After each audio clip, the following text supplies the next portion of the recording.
'Di ba yan yung normal? Sinasabi natin na yan. Yan sobrang lakas, 'di ba? Yan ganyan, 'di ba? Hindi porket lahat ganyan ay magiging okay na rin yung printer head. Yan mga kaprinting, explainer video lang to. Yan, explainer video lang to mga kaprinting. So ito yung printer head.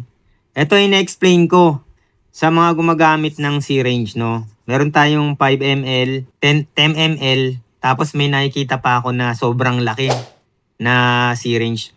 Maaring gumana lahat yan kasi depende rin yan sa kondisyon ng printer head. Pero ito yung babala ko lang sa inyo, no? Hindi porket yun, no, parang shower dito, yung buga ng ink, hindi naman talaga totally 100% na mare-recover yung printer head nyo. Kahit ano pang gawin ninyo. Meron talagang nag-o-okay pero merong hindi. Pero ito yung babala ko lang, no? Kasi pag ginamitan nyo ng puwersa yung printer head nyo, ganito yung pwedeng mangyari. Yan, tulad yan. Eto, maliit lang to, 5 ml. Pag medyo okay pa yung head nyo, no? Maliliit na syringe muna. Wag kayong gagamit ng sobrang laki na syringe. Yan, tulad yan. Maliit lang yan. Yan. Ngayon, eto, no? Nag-open ako ng printer head. Talagang may problema na yung printer nyo at gusto nyo nang magpalit, dito sa Epson flagship, parang wala na yung Epson L3210. Ngayon, ito na yung pumalit, L3310.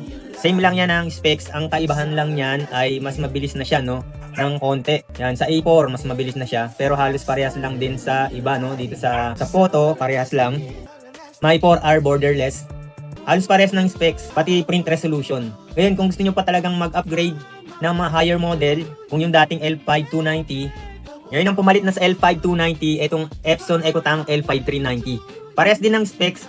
Yan, meron siyang ADF, yan. Kaya nga tayo bumibili ng ADF kasi ang advantage niyan, nakakapag-photocopy ng long. Pero may mga disadvantage din yan. No, na-discuss. Yan. Ito open na to, may lock lang yan dito, no. Ito. Tapos ito. Apat na lock. Meron akong nakitang nagre-repack nito na talagang nagre-repair ng printer head. Then, ito bukas na to natanggal ko na yung lock. Ito yung loob niya. Yan yung loob. Nahugasan ko na to.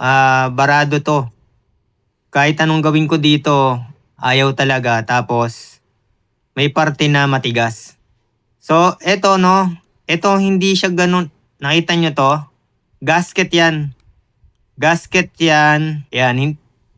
Pag pinuwersa nyo yan, nasira yan, ang tendency niyan, no, nag-syringe kayo dito, no? Yan, halimbawa yan, nag-syringe kayo dyan. Ang tendency niyan, sisirit dito, no?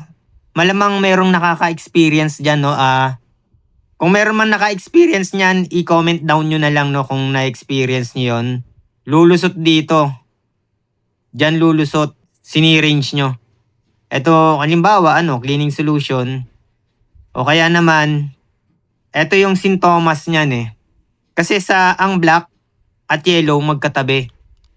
Yan, minsan sira yung black o sira yung yellow. Mapapansin mo sa unang print mo, yung yellow mo nagiging black din. Tapos unti-unting bumabalik naman sa yellow. Minsan pag nag-headling ka, babalik sa yellow. Same din dito. Etong cyan tsaka magenta magkatabi. Pwedeng mangyari din yun. Halimbawa, nag-head clean ka ngayon. Then, okay naman, ginamit mo naman, nakailang print ka. Then, nahinto ka. Pag hinto mo, pag print mo, yung halimbawa, yung yellow mo, parang naging black din. O kaya yung yellow mo tsaka magenta naghalo. Sa print mo parang green. Then dito naman yung black mo parang naging na. Tapos mag-head clean ka na naman. Yun yung sintomas na pumutok na yung Maring depende sa kondisyon. Pag mga ganon, medyo maliit pa lang yung leak. Maliit pa lang yung leak dito sa printer head. Meron talaga ding hindi lang pagbabara yung nagiging problema kaya pumapangit yung nozzle, no? Maaring dito kasi itong parte na to, may laman pa yan sa loob. Ito yung logic board, no? May laman pa to. Pag inopen mo to, nakakita ko na inopen to eh.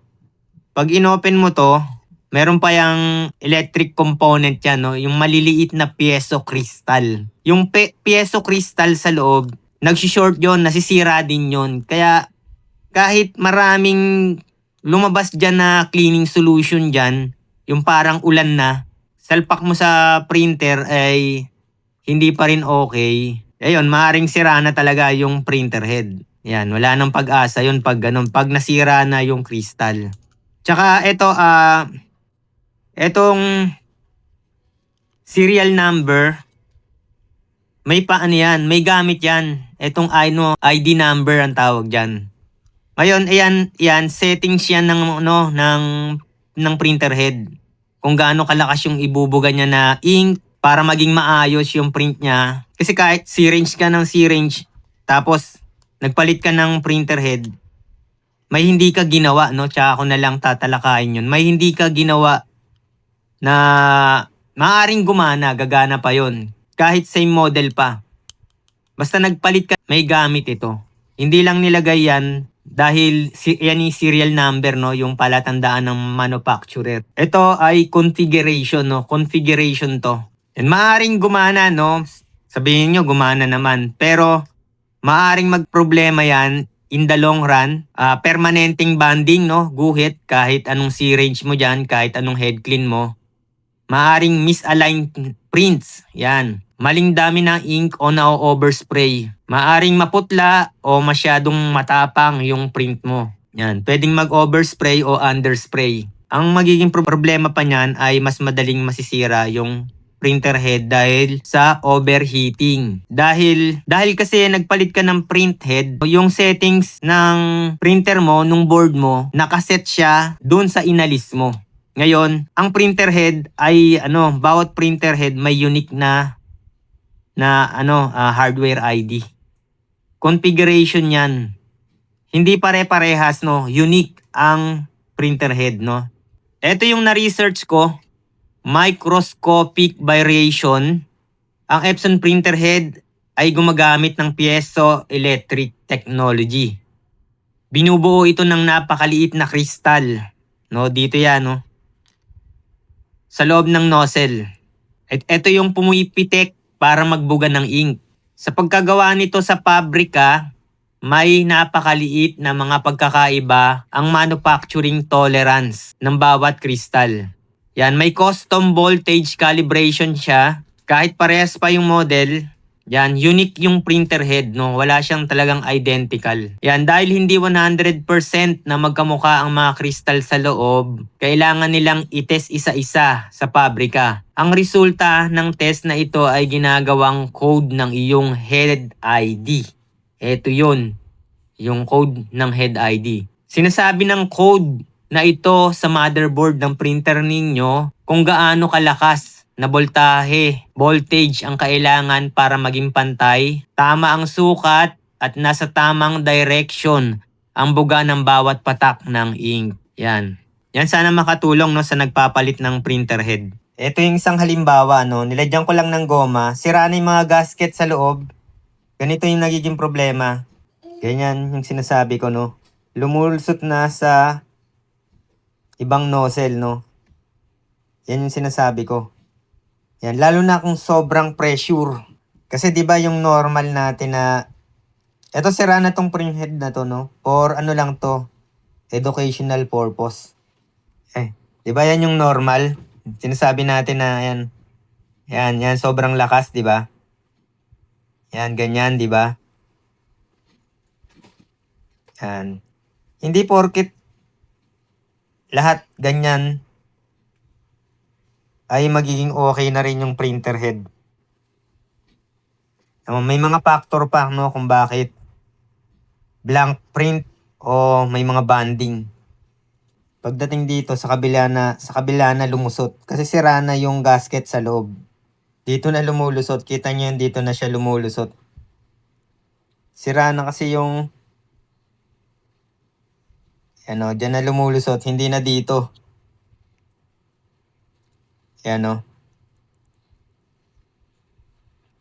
So yun lang po mga ka-printing. Yan, explainer video lang po ito, no, bago natin itapon tong printer head. Gusto ko pa sanang buksan tong banda dito, eh, para makita yung loob.